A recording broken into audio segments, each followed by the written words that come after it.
Hello everybody, and welcome back to OMB Reviews. I am the critic who is a cynic. Hope we're doing well, and today I'll be giving a movie review of No Time to Die, which I actually got to see in a theater. Just got home, actually, from seeing it in an IMAX screen, because I have this week off, which is always a wonderful thing to have some time off from work and actually be able to go see some movies again. And yeah, I have some thoughts about this movie. So before going any further, please make sure you smash that like button, light up that fire button if you're watching over on Odyssey, and also make sure you subscribe to the channel with that bell notification turned on. That way you know every time a new video or live stream goes live on the channel. So No Time to Die, finally, it has come out.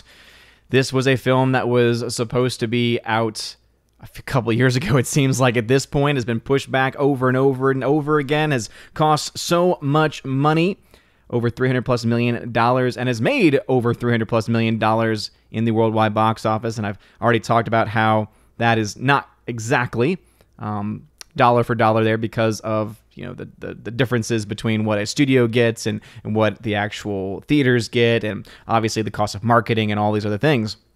So let's just talk about the actual movie itself, because I've done enough box office talk about this film. I didn't hate it. Did not hate this film. Went in with this film already having had the ending of the film spoiled for me, already having certain ideas and certain concepts going into the film, and so I expected to walk away really hating and having hated this film. And to be honest, I didn't really hate the movie. In fact, I would say the vast majority of it is pretty well done. It's actually quite entertaining, not from a oh, this is a film that I want to see over and over and over again mentality, or this is an amazing story, or oh, the action sequences are revolutionary, but more of a, okay, this is a clear conclusion to the variation, the version of James Bond being portrayed by Daniel Craig. This is clearly his last movie, and I think as a last film in his specific repertoire, in his specific section of films in the James Bond franchise, I think that it serves its purpose. I think that it does a very good job wrapping up all the different stories.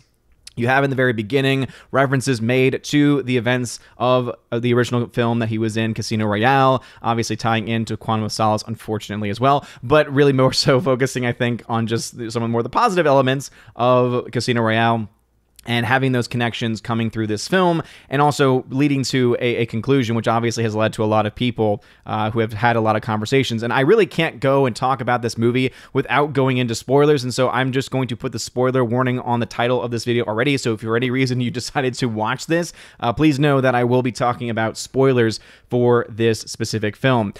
So let's talk about it just a little bit as far as what are some of the objective qualities of this film? Well, let's first talk about the acting. The acting, for the most part, was pretty darn good. It was pretty solid for the most part. I think Daniel Craig gave a pretty solid, pretty nuanced performance as James Bond. I think that he actually had a little bit more life in his character in comparison to some of the other films that he's done. So he isn't really bringing anything necessarily new to the table, but he's doing a solid job, as he typically does, because he is a pretty solid actor. Definitely not revolutionary, definitely not anything to write home about necessarily, but still a solid performance nonetheless. You also have a very incredible performance given by a young actress, Léa Seydoux. Or Seydoux, I don't know exactly how to pronounce her name, but she's fantastic. She's a French actress, and she plays the love interest of James Bond in the film, and I thought that her role throughout the entire movie, or her performance throughout the entire movie, was really good. It was really well done. It was incredibly, I think, moving just to see her on screen, and it was, again, appreciative just to see that there were some, pretty great emotional performances to be had in this film. So you have performances from them coming in. Jeffrey Wright gives another solid supporting role here. Christoph Waltz also gives a fine supporting role. Ralph Fiennes does another great job in a supporting character role here too. I will say, though, one of the weaker points of the film was absolutely going to be, absolutely is Lashana Lynch, who comes in, and yes, again, as I said, spoilers, who does become the new 007 agent. So essentially what happens is the character of James Bond retires, and so because there's been a 5-year period, like it starts off and then there's 5 years later, and it leads to Lashana Lynch being the new 007 agent, and the comment is, well, do you think that we're just gonna, retire the moniker? Which was kind of a wink and a nod at the very end of the film, the very end of the film, after the credits, because after all the credits, they even have the little thing up about, all the people who worked on this film, and then literally the last thing that they show with a very slow fade and even a little sound effect is James Bond will return, which is kind of ironic because it's basically, hey, they set up in this movie that James Bond specifically as a entity, as a person, is no longer there, right? Because obviously the biggest spoiler that was revealed very early on by a lot of people was that James Bond dies in this movie at the very end, sacrificing himself because of love of the love of his life, played by Léa Seydoux, and also because he has a daughter as well. It's revealed that he and in that relationship over that 5-year period that she was actually pregnant. And I actually kind of called that early on in the film because, as I just mentioned with the point about you think that they would retire the moniker, kind of ties into how, oh, you think they're just going to end James Bond? Of course not. They're going to keep on going, and they're going to try and spin some narrative about how the timelines are working, or how the 00 level, or rather specifically the name James Bond specifically works,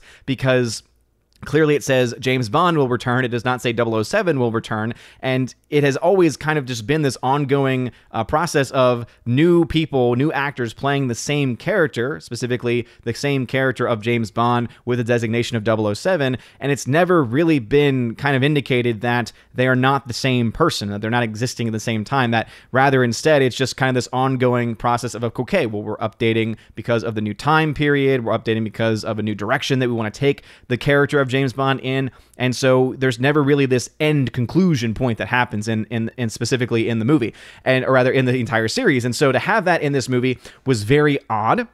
And definitely when it happened in the film, no one walked out of my screen, but at the very end, because I did wait, there were 3 people who decided to wait until the very end, and as the title comes up that says James Bond will return, basically the guy at the top of the theater who was there, I think with his wife or someone, said, yeah, I'd like to see them, I'd like to try and see how they're going to figure that out, like, just kind of this offhand comment, and it was hilarious, and I was glad that I stayed just for that one line. And it just, again, honestly, it just really kind of reiterates that as a film specifically, and this is where my positivity is coming from, as a film ending his specific iteration of the James Bond character, it is fine.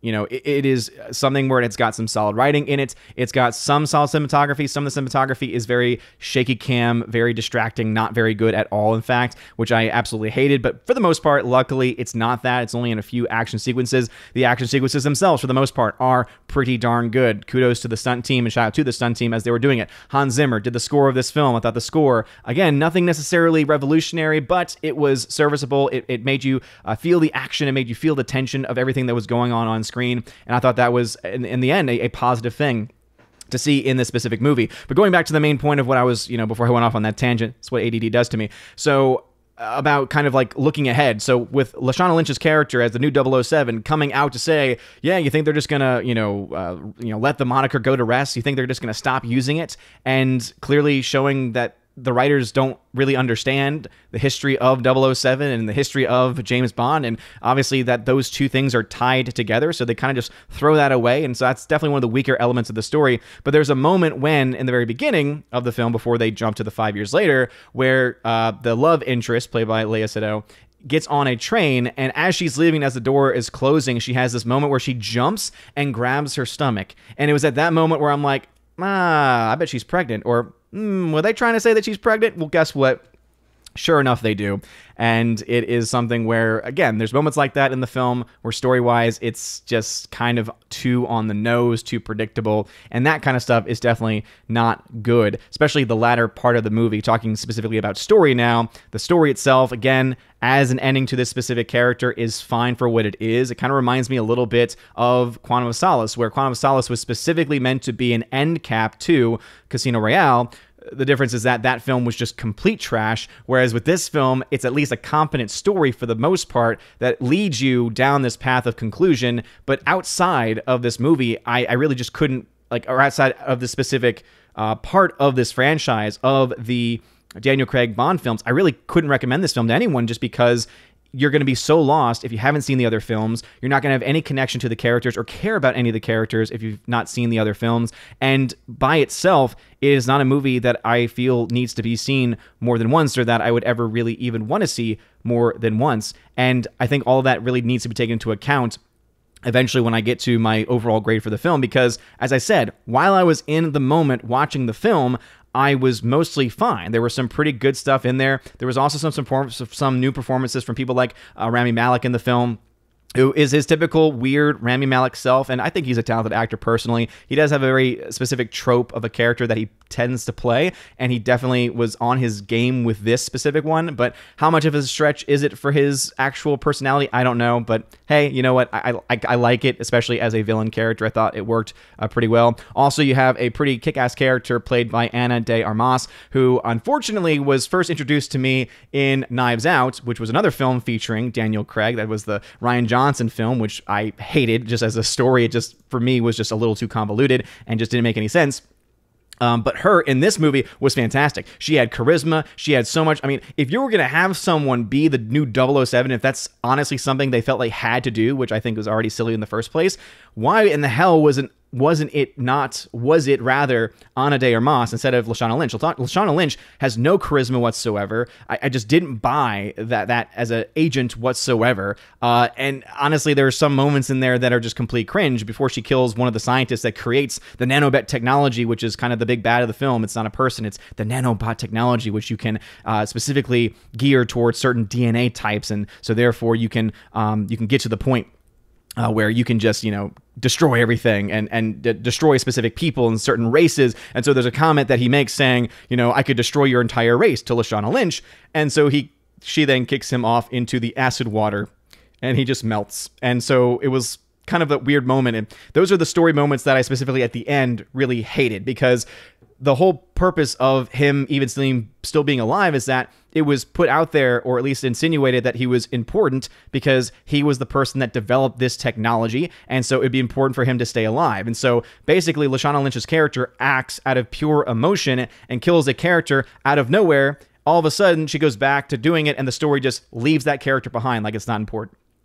Never mentioned again. It's just like, okay, so that character wasn't that important then? Okay, fine. Guess we're just going to kill that character. And then at the very end, too, you have the villain played by Rami Malek, who has this entire monologue, rather dialogue between him and James Bond, where he has James Bond's daughter and he's trying to, to make James realize he's got to give up in order to, to save his daughter's life.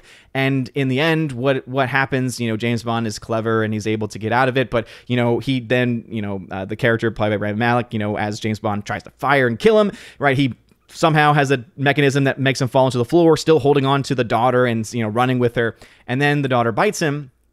And then he says, "Oh, you don't want me to protect you anymore. Okay." And then leaves her. So this character that they just had this entire thing about him holding on to her as leverage is just now deemed to be completely unimportant, and she just disappears. Then at the very end as well, you have the Rami Malek character who's going to try and meet with the sellers, right? Who's trying to meet with the buyers of this product, of the nanotech technology. And then you have this instance where basically he was with a bunch of people, and then all of a sudden those people are disappeared, and then it's just him.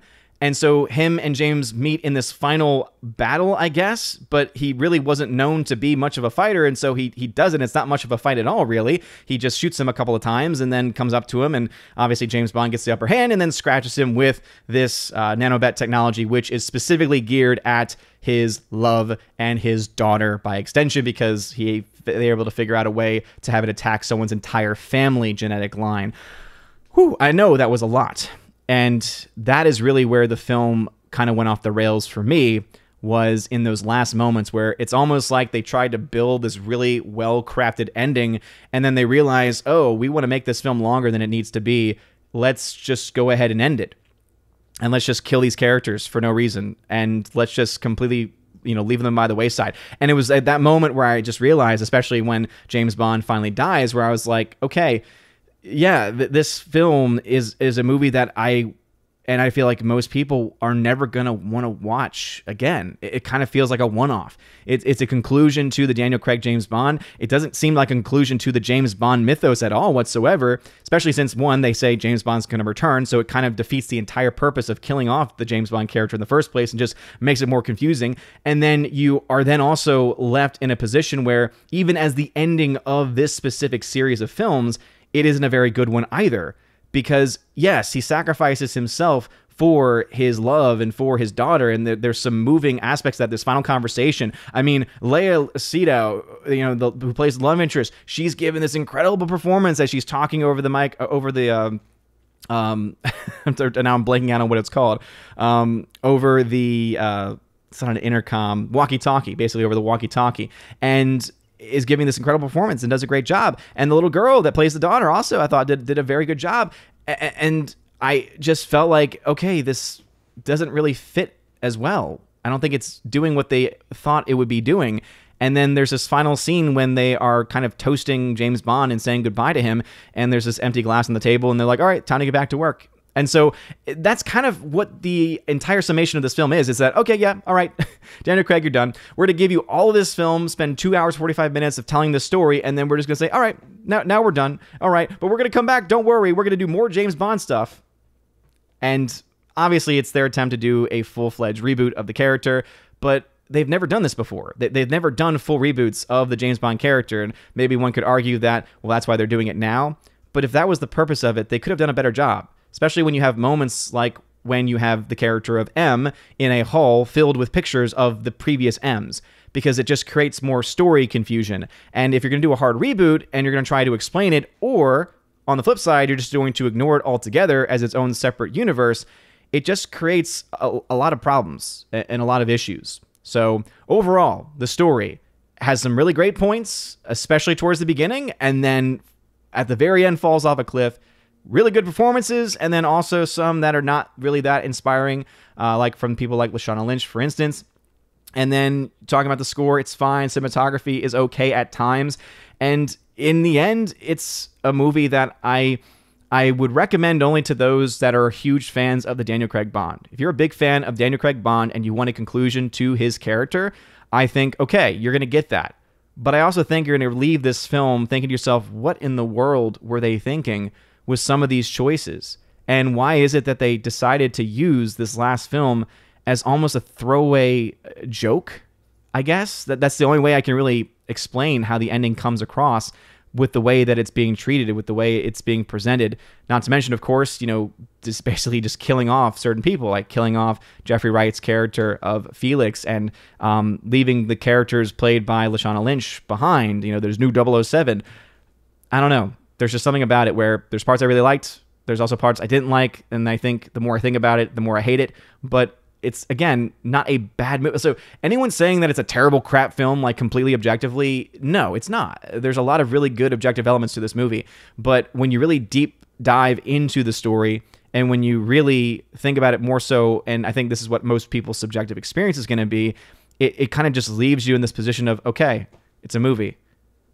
And it kind of loses all the weight with it altogether. And so with that, I'm going to go ahead and give this film a B-, which is not probably as low as you thought I was going to go with it, and maybe not as high as you thought I was going to go with it. But I give it a B- specifically because of the really great performances that are in the film, specifically that of Lea Seydoux. Again, I think that she did a fantastic job in the movie.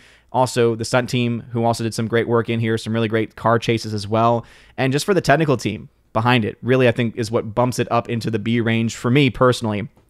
Because even though it is not nearly as terrible and as bad as a film like Quantum of Solace, and nowhere near as good as a film like Casino Royale, I again, parts I liked better than Spectre, but even for Spectre, right, it had kind of similar issues to it. This one, especially with the ending, to me, I think just comes across as being a little bit more egregious, but I think I might still give lower scores to those other films. It's a very mixed bag. It's very hard to even think about what to think about this specific film because of just especially how the ending works out. And I'm sure we'll talk about this more as we go through the streams, as we talk as a community in here in Asgard, and obviously Friday Night Tights, etc. But what are your thoughts? Have you seen No Time to Die? Do you care at all about it? I think that if you're a fan of Bond specifically, I don't think you're going to like a lot of things in the film, especially with how it treats characters like that of Felix Leiter, like that, of course, of James Bond specifically, and how they are basically just teasing you at the end saying, well, James Bond's still going to return.